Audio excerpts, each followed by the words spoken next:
Muy buenas, después del Gran Premio de Estados Unidos, pues toca hacer aquí un análisis de lo más importante. Y en este caso vamos a hacer especial hincapié en esa sanción post carrera que cayó sobre Fernando Alonso, porque tanto la propia sanción como luego la explicación que ha dado la FIA tiene bastante de lo que hablar. Entonces vamos a hacer un repaso rápido de lo que fue la carrera y luego nos centraremos en este asunto. Para hacer el repaso, pues lo vamos a hacer como siempre con estos gráficos que tenéis disponibles, que por cierto desde vuestra cuenta de Level Up Academy vais a tener un listado entero con todos los enlaces a todas las carreras de todo el año, ¿vale? Para que sepáis que tenéis ahí un listado bien ordenadito para que podáis acceder a todos estos gráficos. Entonces, bueno, aparte de eso, simplemente que sepáis que, bueno, aquí tenemos los cambios de posición, que como veis, pues una carrera bastante entretenida, con mucho cambio de posición. Aquí vemos la distancia de cada piloto hasta el primero, por eso aquí vemos que todos se juntan porque hay un safety car, por aquí también, entonces de esta manera vemos una evolución general de toda la carrera, ¿no? Entonces, para saber si fue una carrera entretenida o no, normalmente nos fijamos en este gráfico en función de si tenemos muchos cambios de línea o no, y en este caso, pues sí que lo tenemos, lo que significa, o al menos suele significar, que tenemos una carrera bastante entretenida. Aparte de eso, pues bueno, es verdad que el tema de neumático, pues el neumático rojo, el blando, no se utilizó, apenas se dieron 3 vueltas con él, pero claro, era una carrera en la que la degradación era bastante alta, entonces por eso el neumático duro, el blanco, fue el gran protagonista, pero también se jugó mucho con el medio. Entonces, a nivel estratégico, como podéis ver por aquí, pues sí que hay bastantes cosas interesantes, así que tampoco creo que dejase mucho que desear a nivel estratégico la carrera, o sea que en ese sentido yo creo que todo muy bien, tuvimos peleas en pista y todo eso, así que, bueno, ¿dónde está un poquito dónde podemos poner quizá el foco en esta carrera? Pues en primer lugar, en el ritmo de los 3 equipos de arriba. Para ponerlo un poco en contexto, cada uno de esos pilotos, pues tenemos que poner a Verstappen representando a Red Bull, a Leclerc representando a Ferrari y a Hamilton representando a Mercedes, porque fueron un poco los cabeza de equipo, ¿no? Y fueron un poco en los que nos podemos fijar para entender los ritmos. Si os fijáis aquí en el tercer stint de Verstappen, que va desde la vuelta 36 hasta la 55, ya la última, está en un ritmo de 1.41 casi 2, mientras que Leclerc más o menos, o bueno, en esa misma vuelta, en ese mismo tramo con el neumático medio está en 1.45, es decir, algo menos de 4 décimas más lento. Esto, vuelta tras vuelta, pues se nota bastante. Es decir, está claro que Leclerc no tenía el ritmo que tenía Verstappen, y luego podemos comparar los ritmos de Hamilton o Russell, en este caso pues Hamilton, que tuvo una carrera un poco más normal en ese sentido, pero no hizo el último stint en el medio, sino que lo hizo con el neumático duro. En el neumático duro hizo 1.45, más lento que Leclerc todavía, en torno a una décima más lento, pero claro, con un neumático que también era más lento. Para entender esto bien, pues aparte de eso que nos lo resume, así directamente, pues nos podemos venir aquí abajo y ver directamente la comparativa de tiempos. Podemos activar a Hamilton, quitamos a Albon, a Zhou, a Magnussen, dejamos aquí a Verstappen, y si os fijáis, pues en el primer stint que los dos llevaban el mismo neumático, pues mientras que Verstappen está en 1.43, Hamilton está en 1.42.7, es decir, bastante más lento. Estamos otra vez en esas 4 décimas aproximadamente, por aquí también, incluso 6 décimas, aquí pues otra vez en torno a un par de décimas, es decir, constantemente jugando un poquito más arriba, un poquito más abajo de esas 4 décimas. Entonces está claro que Verstappen era bastante más rápido. Luego, cuando ponen el mismo neumático en el stint intermedio, es verdad que Hamilton sigue siendo un poquito más lento, pero no se nota tanto. Aquí, por ejemplo, vemos que efectivamente es Hamilton 3 décimas más lento, pero luego los tiempos son prácticamente calcados. Luego otra vez un poquito más rápido Verstappen, en torno a esas 3 décimas. Luego aquí en torno a una décima y poquito, décima y media. Entonces con el neumático duro, curiosamente, sí que tenían más o menos un ritmo similar. Y además vemos una degradación prácticamente calcada, porque apenas se puede notar aquí degradación. Si lo comparamos en este caso, en vez de Verstappen con Hamilton, a Leclerc con Hamilton, que lo tenemos por aquí, pues os fijáis, la diferencia es todavía más grande, especialmente en el primer stint. ¿Por qué? Pues porque evidentemente Leclerc salió con mucho más tráfico, tuvo que remontar, entonces por eso estamos viendo unas diferencias tremendas de en torno a un segundo.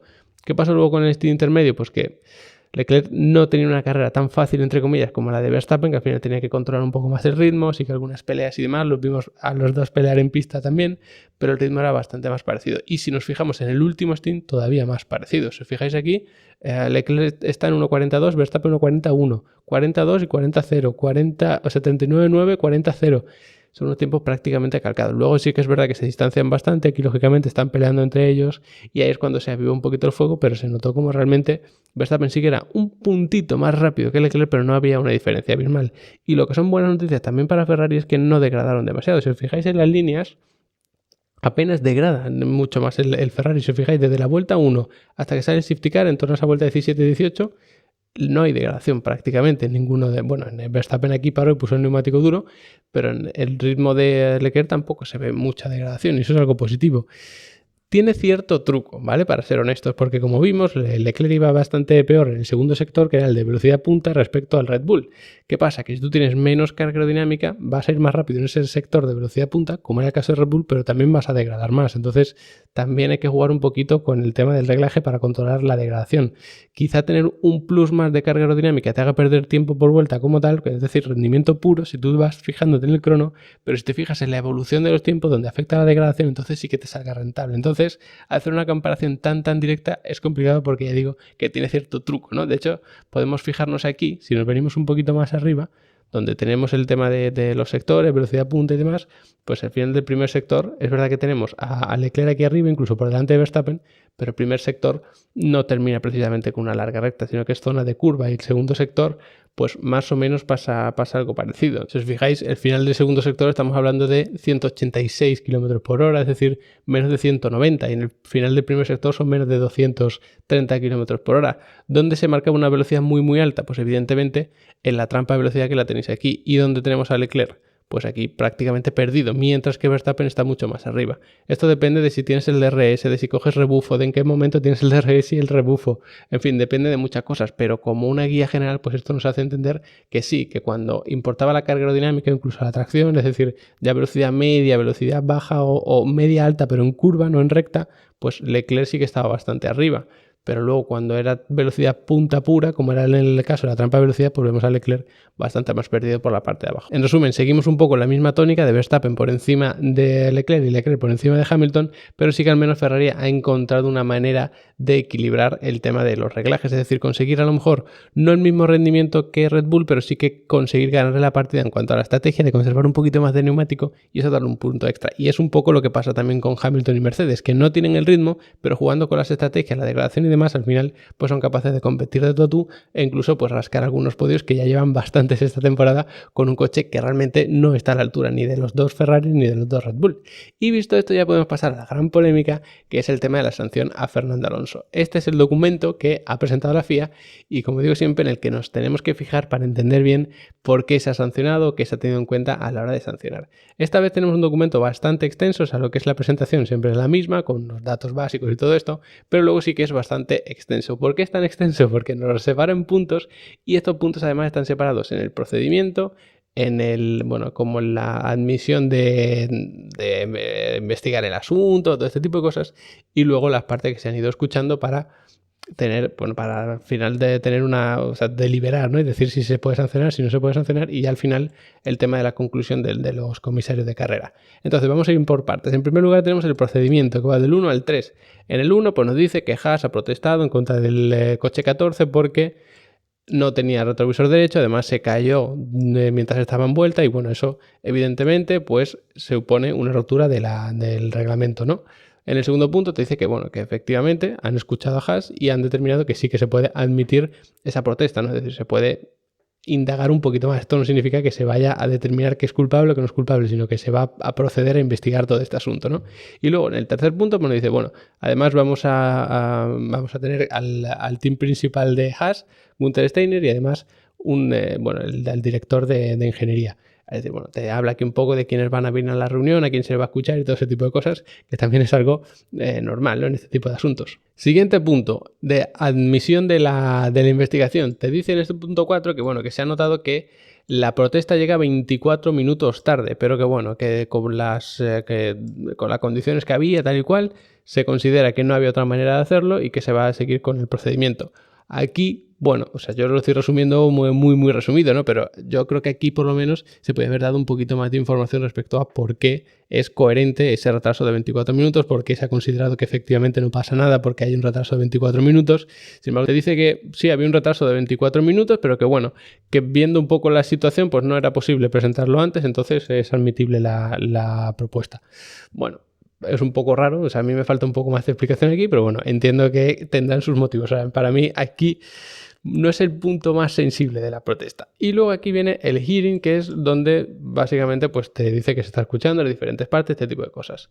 En primer lugar, te dice que quien está presente pues está la gente de Haas, también gente de Alpine y además la gente de la FIA. Entonces, bueno, tenemos representantes de todas las partes como debe ser, es una especie de un juicio rápido, ¿no? Y ahora sí, en el punto número 6, que empieza un poco la chicha del asunto, te dice que Haas ha dicho que la situación del coche era bastante insegura y que a ellos se les había mostrado la bandera naranja y negra varias veces, hasta en 3 ocasiones durante esta temporada, porque el coche tenía alguna pieza suelta que podía salir disparada, que podía ser al final peligrosa. Entonces es como que están apelando un poquito a los precedentes de esta temporada de situaciones que les ha caído a ellos. Hemos visto pues a lo mejor que un alerón estaba un poco suelto, una parte de un alerón, y entonces se le enseña la bandera blanca y negra al piloto que sea, y este piloto tiene que entrar a box, repararlo y salir, porque esa parte se puede soltar y causar algún accidente grave, ¿vale? Eso es perfectamente entendible, y es verdad que yo creo que Haas tiene razón. Esa pieza, si estaba medianamente suelta y se les ha avisado, pues hay que hacer algo al respecto. Luego, en el punto número 7, te dice que efectivamente se ha contactado con Race Control, es decir, con la dirección de la carrera, para reportar que efectivamente ese retrovisor estaba suelto, que había que hacer algo, que eso era peligroso, tal cual. Evidentemente, Haas, pues bueno, sí que puede velar por la seguridad de sus pilotos, pero si tú tienes un piloto que está pues 5 posiciones más atrás, realmente lo que te está importando más es esa posición. O sea, es la cruda realidad, que está feo, pero es así. O sea, si tú tienes un piloto que no está justo detrás de ese coche, que puede ser que estuviese, pero a ti lo que te está importando es, oye, si penalizas a ese piloto, tiene que entrar, cambiar lo que sea, arreglar la pieza y tal, pues va a perder muchísimo tiempo y va a ganar la posición. No es un poco el truco, pero es verdad que si hay un problema de seguridad, ese piloto tiene que entrar, se tiene que enseñar esa bandera negra y naranja. Pero bueno, te dice que se le ha representado y que la dirección de carrera les dijo que efectivamente se iba a controlar este asunto, es decir, que se iba a echar un ojo para ver si eso era peligroso o no era peligroso. Luego viene una parte interesante, que es el punto número 8, en el que habla Permain, ¿no? Que es el representante de Alpine. Entonces, este buen hombre lo que dice es que, bueno, que sí, que ese espejo pues estaba suelto y se cayó, pero no era culpa del propio Alonso ni del propio equipo Alpine, sino que era por el accidente con el coche 18, que era el de Stroll. Es decir, ese accidente que provocó otro, que el culpable era otro, que efectivamente se ha sancionado a otro como el culpable, es lo que ha provocado que ese espejo estuviese suelto. Pero esta alegación, vale, está bien, tiene razón, pero si el coche es inseguro por lo que sea, porque hay una pieza suelta, da igual el motivo por el que esa pieza esté suelta, ese coche tiene que entrar a ser reparado. Entonces, entiendo la alegación, pero no creo que resultase realmente en ninguna evidencia como tal. Es decir, no vas a decir, vale, pues como no era culpa tuya, no había que entrar. Sí, si es inseguro hay que entrar, sea culpa tuya o no sea culpa tuya que esa pieza esté suelta. Y luego además alega otra cosa que también es interesante, y es que te dice que, bueno, que solo hubo un momento en la carrera desde que se cayó ese espejo retrovisor en el que Alonso tuvo un coche detrás. Y cuando tuvo un coche detrás, el ingeniero de pista de Alonso le estaba diciendo cuál era el gap, es decir, cuál era la distancia con ese piloto que llevaba detrás. Por lo tanto, te están diciendo, vale, no teníamos un espejo, o sea, nos faltaba el espejo retrovisor de ese lado, pero no pasa nada porque nunca hubo un piloto detrás. Y solo hubo un momento en el que sí lo hubo y el ingeniero estaba constantemente diciendo a Alonso a qué distancia estaba ese piloto. Por lo tanto, te están diciendo, vale, no había espejo, pero es que tampoco era necesario el espejo en lo que restó de carrera en la que no teníamos ese espejo. En el siguiente punto, en el punto número 9, ya no te habla de lo que dice nadie, sino que se ha visto, o sea, con las cámaras, te dice la evidencia, es decir, las pruebas, bueno, que al final es lo que es lo que se puede ver con la cámara on board, que estuvo conduciendo durante varias vueltas con ese espejo retrovisor medio suelto. O sea, no te están hablando aquí de cuándo se cayó, sino que estuvo varias vueltas rodando con un espejo retrovisor que efectivamente no estaba bien anclado, sino que estaba medio suelto, que estaba vibrando y se estaba moviendo. Por lo tanto, había ahí una situación de peligro. Luego, en el punto número 10, te hablan de Mr. Bauer, que es uno de los de la FIA, que estaba aquí en la presentación, y te dice que efectivamente, pues bueno, que eso era peligroso y que se podía haber caído en cualquier momento causando un accidente y que por tanto pues era una situación de peligro, ¿no? Era algo inseguro. Y además te dice que que un coche debería tener disponibles los 2 espejos retrovisores y que en su opinión, ojo que ya entramos aquí en cosas muy subjetivas porque te lo especifica, en su opinión que los comisarios aceptan como una opinión de experto, es decir, vale, es algo subjetivo su opinión, pero es una opinión de un experto, el coche era inseguro para seguir conduciendo. Luego te habla de Tom Basis, que es otro de las personas que estaban de la FIA en esa reunión, y que te dice que está de acuerdo, que no era una situación en la que el coche fuese seguro. Es como que dice, vale, pues yo también doy fe de esto que está diciendo mi compañero. Hasta aquí todo ok. Pero luego llegan las conclusiones de la FIA. O sea, yo hasta aquí lo entiendo perfectamente. Cada uno pone sus alegaciones. Los jueces, un poco que son la FIA, también expresan su opinión, que es bastante comprensible, nada loco, al menos en lo que llevamos aquí. Pero cuando vienen las conclusiones, a mí es cuando me empieza a rechinar un poco el asunto. En el punto número 13, o sea, siento si se está haciendo un poco pesado, pero sí vamos parte por parte y entendemos bien de qué va la sanción. En el punto número 13 te dice que los stewards están bastante preocupados porque el coche 14 nunca llegó a recibir la bandera naranja y negra. Esa que estaba reclamando el equipo Haas que se le enseñase, nunca se les llegó a enseñar. De hecho, se le dijo al equipo Haas, vamos a echarle un vistazo y vamos a ver si realmente se merece la bandera o no. Luego, después de la carrera, los directores de carrera han dicho que efectivamente, pues bueno, la dirección de la FIA ha dicho que efectivamente esa situación era insegura, vale, pero me lo dices luego, durante la carrera que se te avisó, no hiciste nada, porque luego después de la carrera dices, sí, la verdad que era bastante inseguro, pero es que te avisaron y no hiciste nada, no enseñaste bandera naranja y negra. Luego seguimos con este punto número 13 que te dice que bueno, que al menos una llamada por radio para decir, oye, que tened cuidado con este espejo o de reclamar alguna información y además teniendo en cuenta, como pone aquí, las 2 llamadas que hizo el equipo Haas. O sea, que te especifica exactamente cuántas veces estuvo llamando Haas a la dirección de carrera, porque claro, Haas ve un espejo retrovisor ahí que se puede mover y dice, bueno, esto es situación clara de bandera naranja y negra, como nos han enseñado a nosotros. Y llamas, la FIA te dice, vale, lo vamos a investigar. Sigue todo igual, vuelves a llamar y te dicen, sí, lo vamos a investigar. Pero no se investiga, o al menos se investiga y no saca una conclusión que es la que debería haber sacado, como es enseñarle bandera blanca y negra. O sea, yo creo que enseñar naranja y negra era lo que había que hacer, porque efectivamente esa pieza saltó. O sea, no es que diga, no, pero es que podía habernos saltado tal. Sí, pero saltó. Entonces, esa pieza podía saltar, que efectivamente podía saltar, porque saltó, hay que enseñar una bandera naranja y negra. Aquí en el siguiente paso, o sea, ya vais viendo más o menos por dónde va la situación, te dice que bueno, que entendiendo el artículo 3.2 de la regulación deportiva, de tal, un coche debe correr con las condiciones de seguridad adecuadas y no estaba siendo esa la situación del coche 14, es decir, el coche de Alonso no era seguro, en este caso para el resto de los equipos porque le faltaba un retrovisor y no solo eso, sino que tuvo varias vueltas en las que el retrovisor podía saltar. Es decir, hay 2 situaciones de peligro diferentes que aquí es donde yo creo que puede venir el lío. Hay una situación de peligro que es no llevar un espejo retrovisor y hay otra situación de peligro que es llevar un espejo retrovisor medio suelto que puede saltar. Una es más peligrosa que la otra, en mi opinión, la de llevar el espejo suelto. Pero bueno, mi opinión aquí da bastante igual en este caso. Pero bueno, simplemente que entendáis que hay 2 situaciones. Primero, antes de que se caiga el espejo, cuando se podía caer, y luego una vez que ya se ha caído, porque el peligro es que te falta un espejo, al fin y al cabo. Entonces, bueno, te dicen que esto es responsabilidad del equipo Alpine, entonces Alpine debería haber tenido esto en cuenta. Siguiente punto, los stewards, bueno, no consideran Suzuka como los precedentes, porque bueno, esto me lo he saltado para resumir, pero bueno, simplemente el agente de Alpine declaró que en 2019 pues se dejó correr a Hamilton, a Leclerc por un tema de los retrovisores y no pasó nada. O sea que es como diciendo, mira, en 2019 se corrió sin espejo y no pasó nada, ¿por qué iba a pasar ahora? Pero bueno, no han entendido esto como precedentes y esto también incluso lo puedo llegar a entender. Pues mira, fue en 2019, estamos en 2022, la dirección de la carrera ha cambiado por completo, puede cambiar el reglamento, o sea, como precedente lo puedes aceptar, pero yo creo que también lo puedes no aceptar. Entonces, viene ya lo peor de todo, en mi opinión. Punto 16. Habiendo considerado pues todas las pruebas y demás, se determina que la protesta, pues efectivamente, tiene razón y se va a proceder a penalizar. Se va a determinar que se va a poner una penalización de 10 segundos y stop and go, es decir, 30 segundos de penalización después de la carrera, porque porque al final se ha considerado que era una situación muy peligrosa, el coche no debería haber corrido así, tal cual. Y luego te dice que no se van a penalizar con puntos porque no ha sido culpa ni del propio piloto ni nada. Es decir, yo poniéndome en situación de la FIA, Alonso ha estado varias vueltas corriendo con un espejo retrovisor medio suelto que efectivamente podía salir disparado porque es lo que pasó, o sea, ahí no hay duda ninguna. Me ha avisado Haas una vez, le he dicho que lo voy a investigar, que voy a ponerle un ojo ahí a ver si efectivamente eso es peligroso. No dictamino nada, me vuelve a llamar Haas. Probablemente vuelvo a decir lo mismo porque lo que nos dice el documento es que Haas llamó 2 veces y se les dijo que se iba a investigar. Entonces no queda muy claro si en una vez o la primera llamada se dijo una cosa, la siguiente otra o lo que sea. El caso es que Haas llama 2 veces, la FIA dice que lo va a investigar pero no hace nada, no enseña la bandera naranja y negra.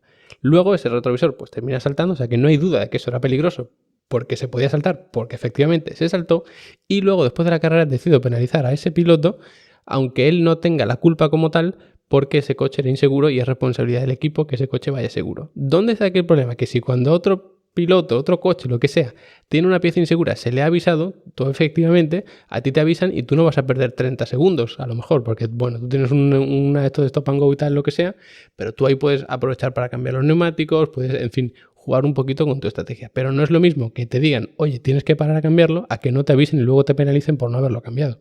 Entonces, si al propio Haas, como ellos mismos alegan, se le ha avisado 3 veces durante la temporada que tenían que hacer eso, no me parece a mí al menos justo que a un piloto no le avises de que lo tiene que hacer y luego le caiga penalización por no hacerlo.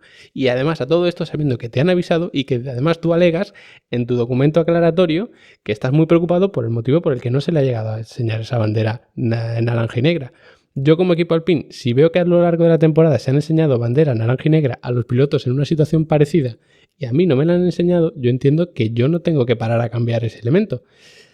Pero no lo hago y me cae la penalización porque es responsabilidad mía que el coche esté seguro. Me parece un asunto bastante espinoso y que realmente se ha desarrollado o ha terminado de la peor manera posible. O sea, yo creo que la FIA tiene dos grandes problemas. Uno, no asumir responsabilidades cuando le toca y número dos, no dar las explicaciones que corresponde. Porque cuando aquí, al menos en el canal, intentamos entender las explicaciones que nos da la FIA, siempre nos quedamos incluso peor de lo que estábamos al principio. O sea, yo entiendo que ese espejo era muy peligroso. Yo creo que ahí estamos todos de acuerdo. Pero ha sido fallo de la FIA no avisar al PIN de que ese espejo era peligroso. Y entonces, si llevas avisando a todo el mundo de que tiene que entrar cuando hay un elemento que se puede desprender y a mí no me avisas, yo entiendo que yo no tengo por qué entrar, porque a todo el mundo lo has avisado, ¿por qué no me vas a avisar a mí? Pues aún así me cae a mí la penalización porque era mi responsabilidad. Pues bueno, sinceramente no me parece adecuado. Luego el tema de que el stop and go más 10 segundos sean 30 segundos de sanción, que luego eso te hace perder yo no sé cuántas posiciones y tal, vale, lo entiendo, porque al final, mira, se penaliza lo que es la acción en sí y no la consecuencia que pueda tener. Si la penalización correspondiente son 30 segundos, son 30 segundos, ya suponga una posición, 15 o ninguna. Pero claro, es que yo creo que esa penalización ha sido un poco exagerada sabiendo que el fallo ha venido en gran parte por tu culpa. Pero bueno, esto es lo que sacamos un poco en claro del tema de la FIA. Solo recordaros que en Level Up Academy tenéis bastantes cursos para entender no solo la Fórmula 1, sino también el tema de los reglamentos de la FIA y demás, que puede ser un tema bastante espinoso, pero sobre todo tenéis cursos de telemetría, de reglajes, un poco de mecánica, de cosas un poquito más entretenidas, todo eso todavía que el tema de los reglamentos. Así que nada, espero que a lo que queráis entender un poquito mejor el automovilismo, la Fórmula 1, ya sea nivel aficionado, queréis dedicaros a ello o lo que sea, pues echéis un vistazo a Level Up Academy, que tenéis ahí tarifa plana de cursos por tan solo 15 euros al mes. Y nada, pues espero que os haya ayudado a entender un poquito mejor este gran premio con este vídeo, espero que os haya gustado y nos vemos muy pronto.